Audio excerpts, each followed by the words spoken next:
अब अयोध्या का न कोई राजा है न मंत्री है।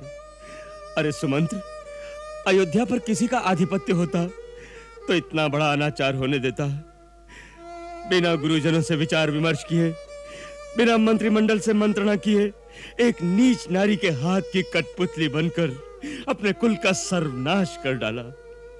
सुमंत्र, सुमंत्र, यदि तुम मुझे राजा मानते हो तो मेरा आदेश मानो। अभी इसी क्षण मुझे रथ पर डालकर वहीं छोड़ाओ जहां मेरा राम है, जहां मेरे प्राण हैं।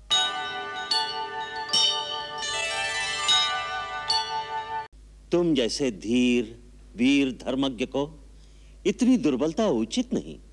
इतना बड़ा अनुचित अनर्थ अयोध्या में हो चुका है कि अब उचित शब्द के लिए ही कहीं स्थान नहीं रहा। राजन, तुम राम जैसे धर्मात्मा, कर्तव्यनिष्ठ पुरुषोत्तम पुत्र के पिता हो।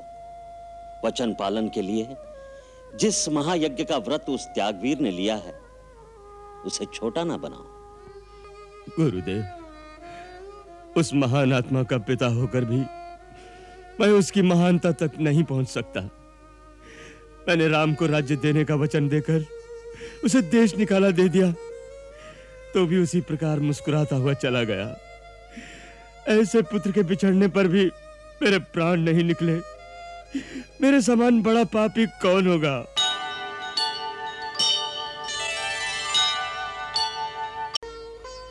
हे विधाता, यदि मैंने जीवन में कोई भी अच्छा कर्म किया है तो उसके बदले मुझे अभी मृत्यु दे दो। अब जीवन का दुख सहा नहीं जाता, नहीं सहा जाता। महाराज, आप तो स्वयं ज्ञानी हैं, शूरवीर और धैर्यवान हैं। इस तरह विवल होना आपको शोभा नहीं देता।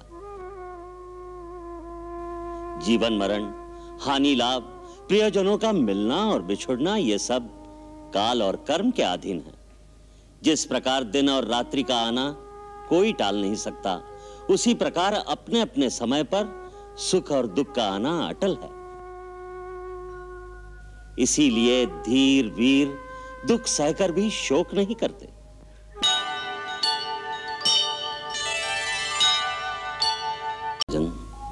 राम के लिए आपकी ये मनोव्यथा आपके मोह के कारण है, अन्यथा ये वो समय है जब आपको अपने राम पर गर्व होना चाहिए। किंचित शांत मन से सोचिए, राम ने कितना महान कार्य किया है। इतने बड़े साम्राज्य का त्याग करके हंसते हंसते वन को चला गया है। क्यों? इसलिए कि आपका वचन झूठा न हो, इसलिए कि इतिहास में रघुवंशियों की कीर्ति को कलंक न लगे। कोई यह न कह सके कि रघुवंशी निजी सुख दुख के लिए अपनी बात से फिर जाते थे।